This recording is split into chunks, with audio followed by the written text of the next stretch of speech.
마가복음 6장 1절에서 6절입니다. 예수님이 고향 나사렛으로 들어가셔서 겪으신 이야기입니다. 나사렛은 예수님이 자라신 곳이에요. 태어나기는 베들레헴에서 태어나셨지만 나사렛에서 자라셨습니다. 30살까지 나사렛에서 목수의 아들, 요셉의 아들로 사셨습니다. 그래서 동네 사람들, 옛날 그 동네 아시죠? 고만고만 다 아는 사람들입니다. 예수님이 고향으로 들어가신 이유, 예수님이 자라신 곳이고 또 가족이 있고 해서 고향으로 들어가신 것 같습니다. 저 고향에도 복음을 전해야 되니까요. 그래서 안식일에 회당에 들어가셔가지고 말씀을 전하십니다. 회당의 예배는 지금 우리가 예배하는 거와 많이 비슷합니다. 성경을 읽고 강론을 해요. 여기에는 또 회당장이 있고요. 그 회당장이 예배를 주관하고 또 그 회당에 들어온 사람들 질서를 유도하고 그리고 회당만이 아니라 회당에 들어오는 유대인들의 일상의 일들까지도 지도하는 사람입니다. 그러니까 이 유대인에게는 회당이 아주 중요한 공간입니다. 누가복음을 보면 예수님이 그 회당에서 이사야 61장을 읽고 강론하신 걸로 기록되어 있어요. 그 이사야 61장 그 9절이 누가복음에 나오는데 이사야 61장 1절 말씀이에요. 1, 2절 주의 성령이 내게 임하셨으니 가난한 자에게 복음을 전하게 하시고 내게 기름을 부으시고 나를 보내사 포로된 자에게 자유로 눈먼 자에게 다시 보게 함을 전파하고 눌린 자를 자유롭게 하고 주의 은혜의 해를 전파하게 하려 하심이라. 이 말씀을 이제 읽으시고 이 말씀이 지금 우리 가운데 이루어졌다 하고 하신 겁니다. 이 예언의 말씀이 이루어졌다면 하나님의 나라가 임한 거죠. 그 얼마나 좋은 말씀입니까?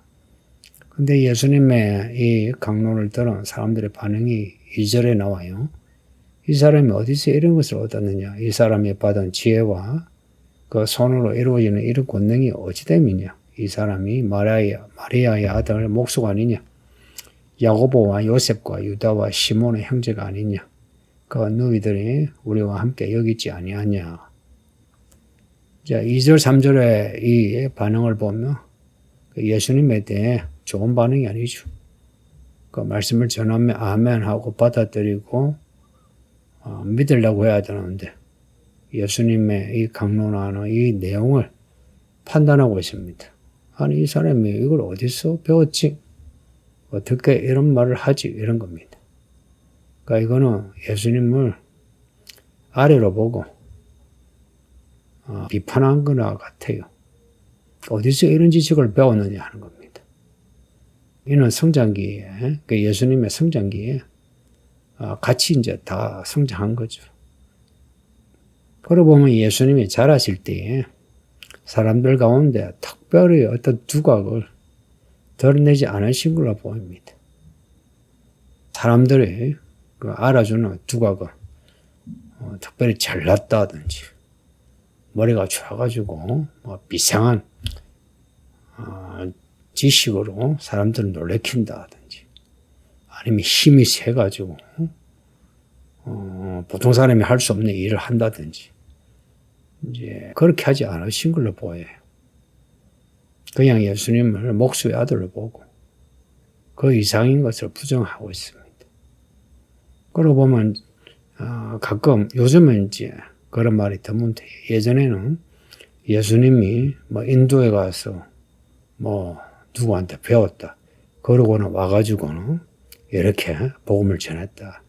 이런 쓸데없는 말이 많았습니다. 그건 다 사람들이 만들어낸 말이에요.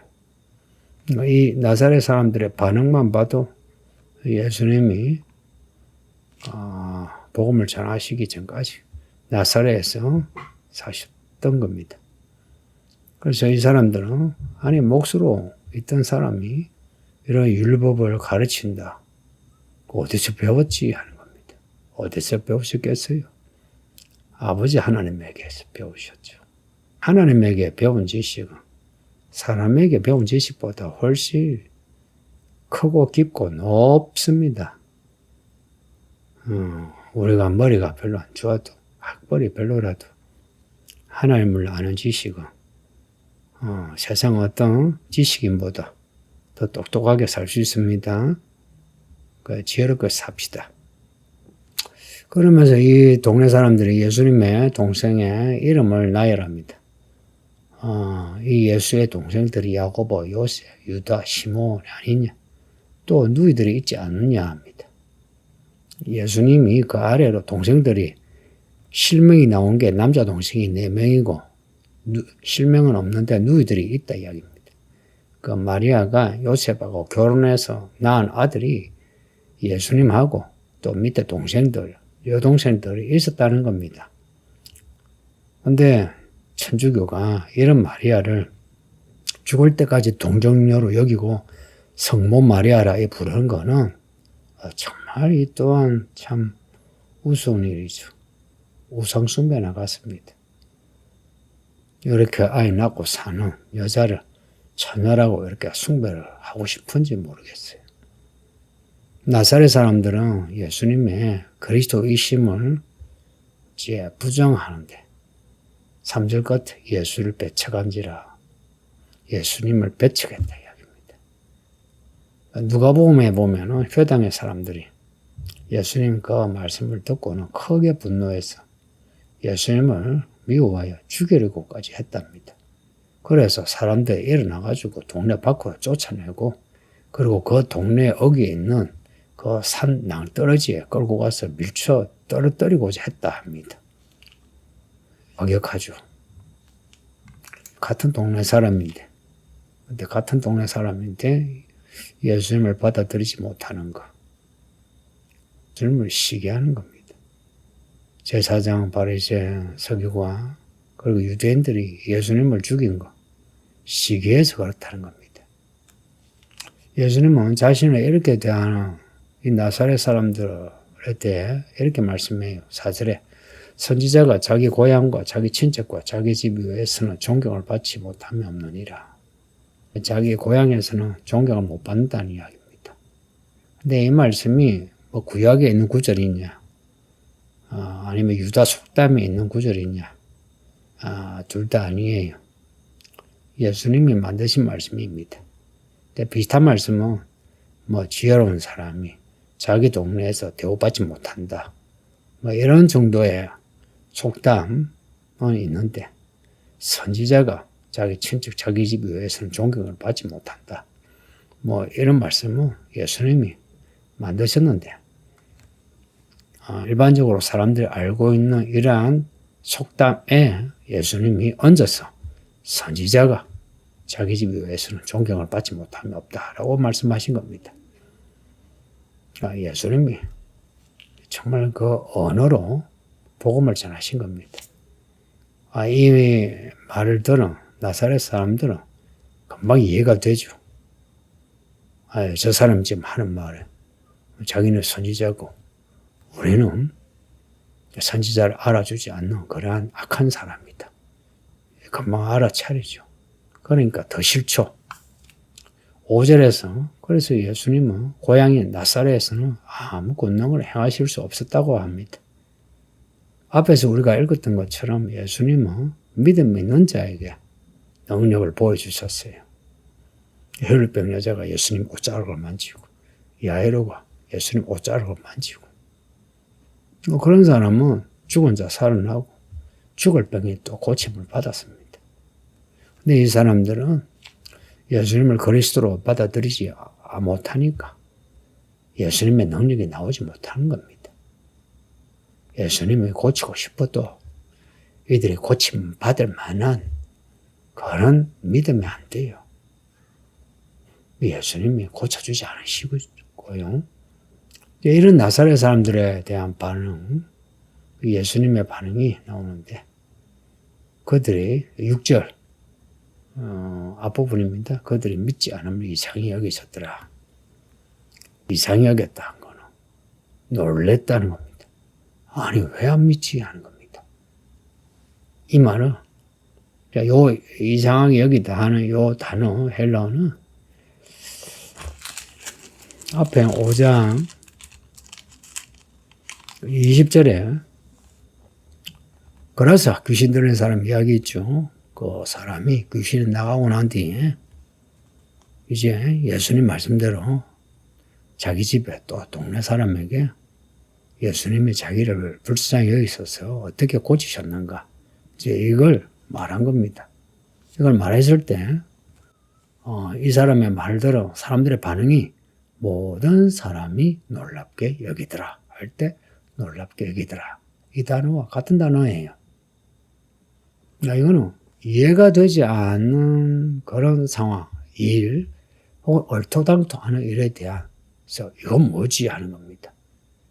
이건 뭐지? 이게 이제 좋은 의미로 받아들이는 말이 아니고 이건 뭐지 하는 겁니다.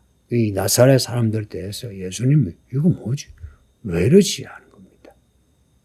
또 5장 이야기하면 고라자 귀신 들린 사람이 나와가지고 예수가 나를 고쳐줬다 했을 때 받아들이는 그런 태도가 아니고 이거 뭐지? 저 사람 어떻게 나왔어? 이런 겁니다.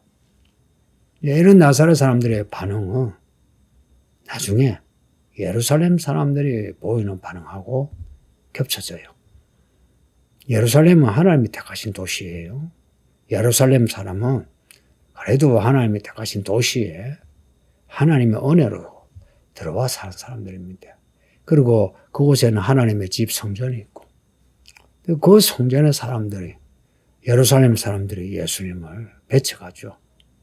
나사렛에서는 예수님이 피하셔서 살아났어요. 배랑으로 이렇게 떨어뜨릴 때 예수님이 피하셨거든요. 근데 예루살렘에서는 피하지 않고 모든 걸 그대로 받아들이심으로 붙잡히시고 고문받으시고 죽임을 당하셨습니다. 논리적으로 생각하면 정말 이상한 일이 일어난 거죠. 고향 사람들이라면 예수님을 더 잘 알고 더 높여야 하고 보통 정치인들이 자기 고향을 거점으로 성장하잖아요. 예수님도 그렇게 해야 한다. 그 반대가 된 거. 또 하나님의 도시, 하나님의 집의 사람들이 하나님의 아들이시 예수님을 섬겨야 하는데 그 반대로 하나님의 아들을 죽이는 예수님이 비유로 말씀하신 게 있거든요. 농부들에게 포도를 맡겼더니 그 포도를 가로채려고 주인의 아들까지도 죽이는 이 예루살렘 사람들이에요. 근데 이게 나사렛의 죄악이요. 예루살렘의 죄악. 그 죄악으로 인한 모순과 부조리의 모습입니다. 그러면 그때 막 그러냐. 지금 교회는 어떤 것 같아요? 지금 교회와 성도들은 어떤 것 같아요? 예수님을 맞이하는 것 같나요? 예수님을 맞이한다면 어떻게 할 것 같아요? 무엇보다도 말씀을 읽고 말씀을 잘 듣죠. 그리고 말씀대로 살죠. 이게 교회다운 모습이고 성도의 성도다운 모습 아니에요? 그런데 지금 한국 교회만이 아니라 현대 교회가 그런가요? 그 반대가 되고 있지 않나요? 무엇이 문제인가 생각해 보세요. 성경의 사건들은 지금 우리들의 모습하고 그대로 겹쳐진다는 거 잊지 마시고 오늘 이 말씀은 우리에게 주는 경고의 말씀인 것을 받아들입시다. 아버지 하나님 감사합니다. 오늘도 말씀을 읽고 듣게 하시니 항상 말씀 가운데 우리 자신을 발견하여 혹 우리가 예수님을 배척하고 예수님을 잡아 죽이려고 하지 않았는지 우리 자신을 돌아보게 하소서. 2000년 전에 그 예루살렘 사람들이 하나님을 믿는다고 하나님을 향한 열심을 가지고 예수님을 죽였던 것처럼 오늘 우리가 교회를 향한 열심 가지고 예수님을 죽이려고 하지 않는지 우리의 이러한 부조리와 모순을 보게 하사 우리는 이 말씀에 바로 서게 하소서. 그래서 예수님이 다시 오실 때 우리는 슬피 울며 이래가지 않고 예수님을 향하여 할렐루야 하며 예수님의 나라에 들어가게 하소서. 예수님의 이름으로 기도하옵나이다. 아멘.